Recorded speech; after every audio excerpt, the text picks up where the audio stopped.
I'm Jenny Culbertson, and I am visual art and drama from K to 12. Yeah, and we're just going to have a conversation about how to incorporate elements of reading into fine arts context. So, Jenny, my first question I have for you is just to talk a little bit about the importance of reading when it comes to the fine arts. Perfect. So in two subject areas here, we have drama, and then I'll talk about visual arts after. So of course, drama is deeply rooted into English language arts. Experiencing or living the text for students is really important to be able to communicate, to develop your language in different traits for building self-confidence, creativity. In addition, it motivates the natural use of language according to its situation in the classroom. Reader's theory, great strategy for developing reading fluency. Involves children in oral reading through reading parts and scripts.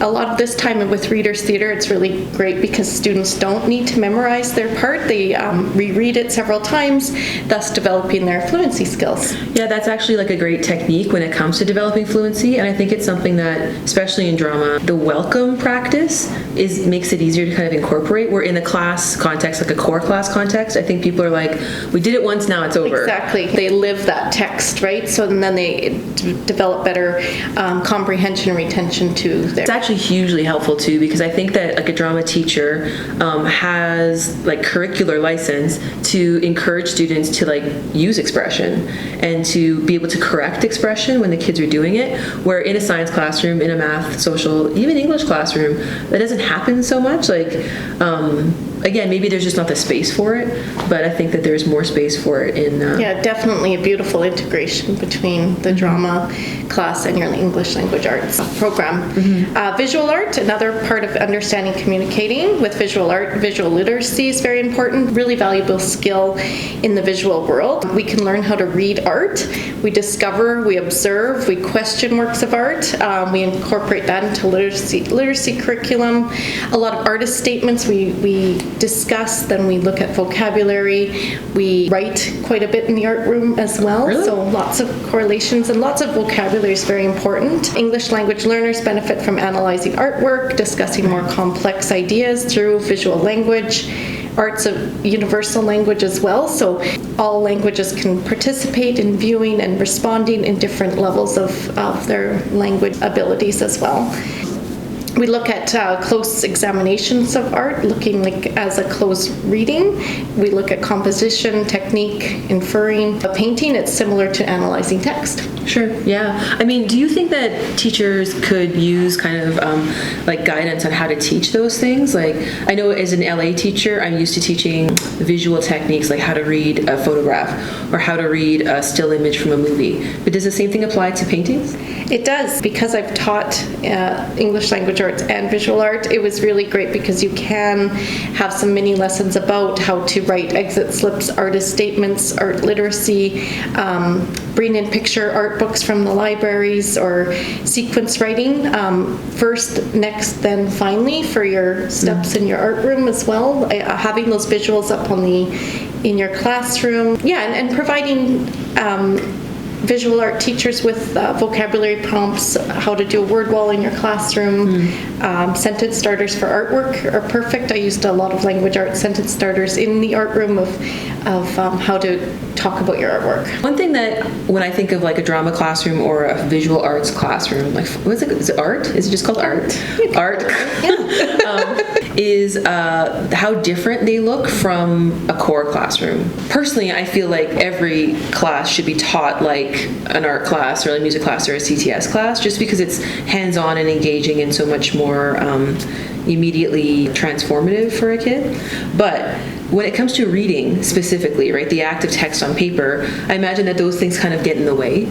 So I wonder, like, if you could talk a little bit about some of the obstacles maybe that are unique to that kind of context when it comes to teaching reading. Yeah. So again, what you just echoing that is that the classrooms are different, right? But there are some obstacles with those types of classrooms. They're a little bit more open-ended, less kind of teacher-directed, a little bit of first modeling than I do, you do, we all do. But we have students of varying reading skills. We've got struggling readers. In the drama class, they require maybe easier scripts. We could pair students, but sometimes a large obstacle in the classrooms is the lack of time and consistency to really develop that correlation between the literacy and the visual art or drama class because of your lack of consistency in seeing those students on a routine. The schedule. The scheduling. Yeah. Sometimes you only see them a few times a week, then you switch semesters, you've got a whole new group. That's one thing. Sometimes vocabulary can be an obstacle in those type of classrooms. Just kind of for the teacher to be able to know where their students are at that point. We don't have a lot of time to be able to say, oh, let's look at some art vocabulary. What's your students, what kind of students would be needing some more strategies in my class, so it's just having that time to be able to plan together. The more conversations I have on this subject, the more I feel like the schedule is like the enemy of education. It's like the problem is time, right?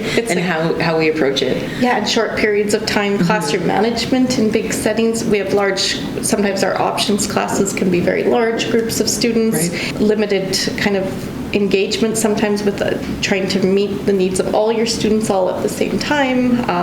Just a lot more unstructured. It's interesting too, because I think too, when it comes to options classes, right, in junior high setting, I used to teach junior high band. There's a lot of energy, and it's nice because you can sometimes harness the energy of these teenagers and have them put it into the subject area, but it's kind of feels like reading doesn't work that way.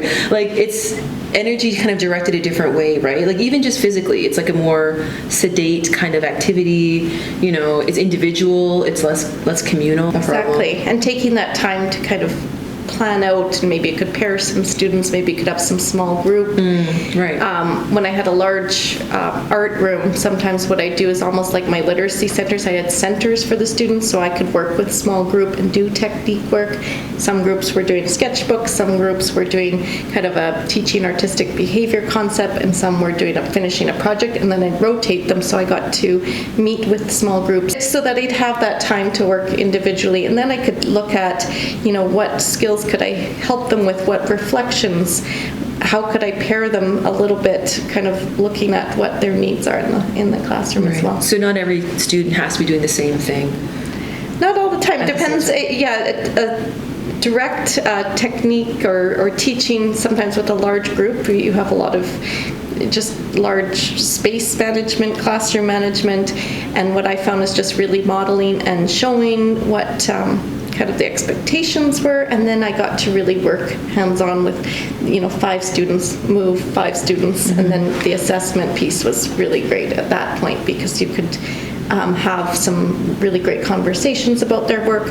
We could talk about, their artist statements and write them together, use those sentence starters at the table, things like that, where it's really visual for them. So on the subject of specific curricular parts of your class that you kind of have to do, I was wondering, are there any outcomes or units in your subject area that explicitly mention reading?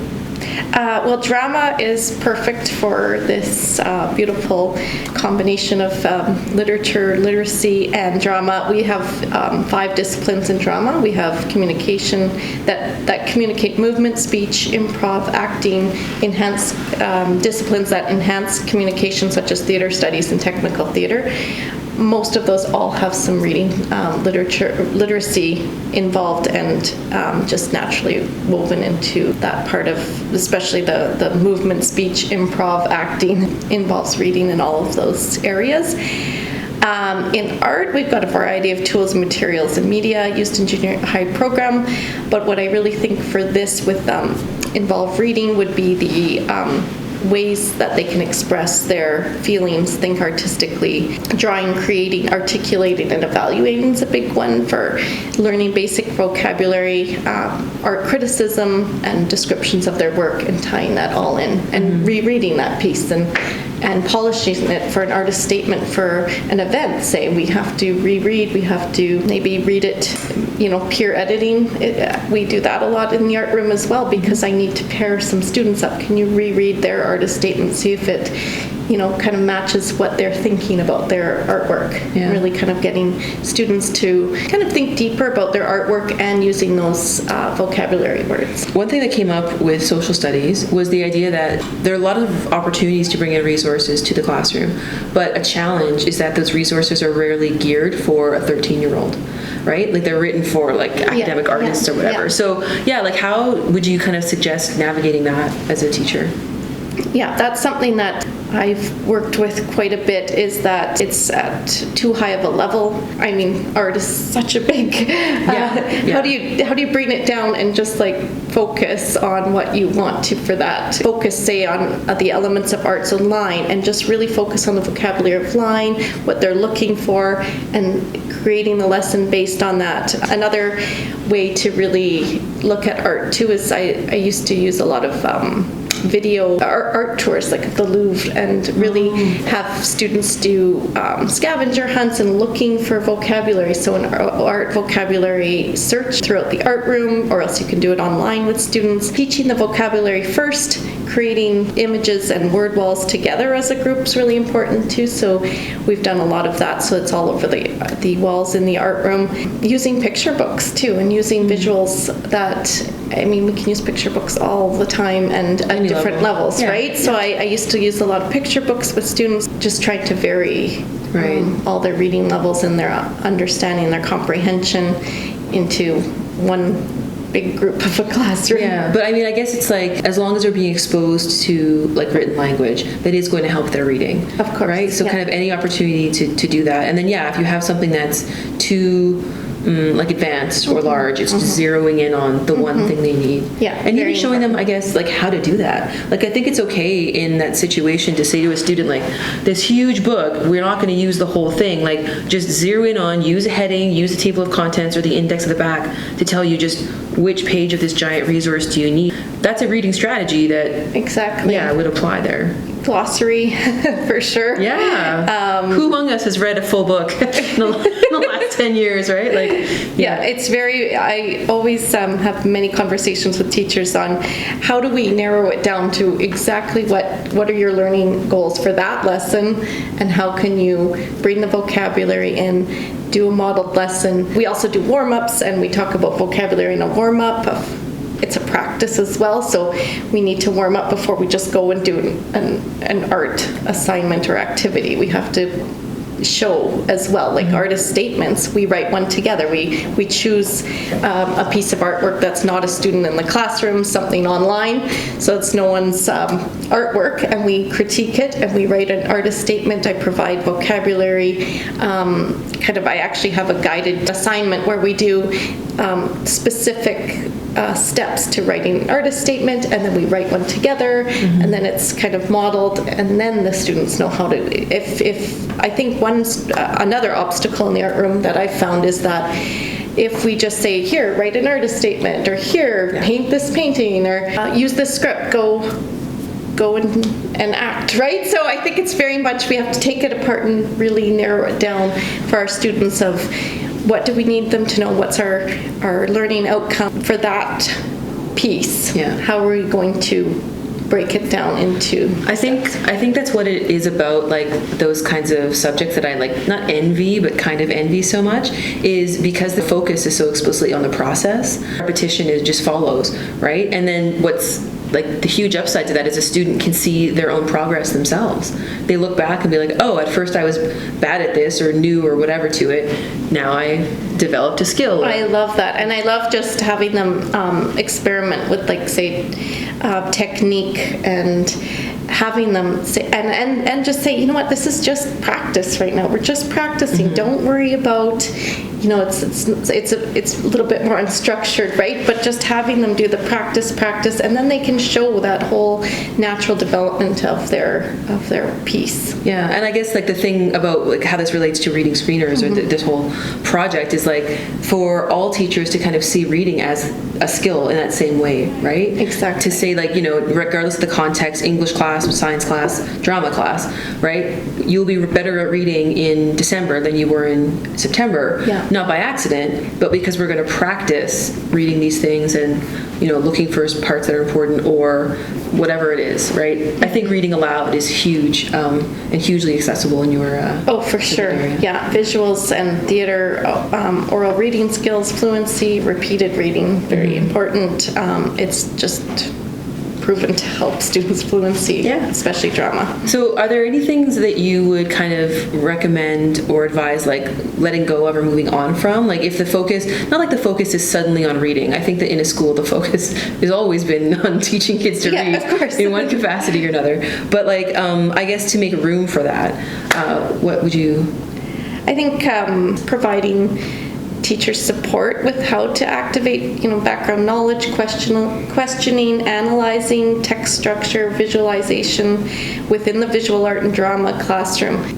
I do see it very natural, though, especially in the drama classroom. It's natural using the connection between building comprehension and understanding. The use of visuals, vocabulary, word walls can bridge your connection as well in the visual art room. Yeah, it's tough. I think that we have I have my idea of like the drama room looks like, but then of course in a school, like you're suddenly in that room, like, or you're teaching in all sorts of different Yeah, rooms. that's another obstacle we've talked about. You're in one room, you're in the next, you're all over the school, you come in, it's busy. I think that would be like a major obstacle to like a word wall, and not just that, but I don't know how much of a junior high like practice it is, like if it's common. I think if you are in the same spot, definitely, but if you're moving around, like less so. Oh yeah, if you're art on a cart and you don't have your own art room, Right. there's a whole other obstacle. Yeah, you're running around classrooms, you're just trying to balance your day basically. If you have your own art room, you can have visuals and you can display artist statements with a piece of artwork, or you can do some art critiquing. If you're on art on the cart going around to classrooms, you can use a lot of technology in the classroom as well. I was going to say projector might. Lots of Google Slide work. You can do a lot online together, and having I do a lot of digital work with students as well. So using those tools like Chromebooks and iPads in the classroom really help them as well. Yeah, great. Well, thanks so You're much welcome. for the Thank you. time. And if you have any other like questions or comments, like please get in touch with either of us at any time, because Yeah, for sure. we're here to support you. And yeah.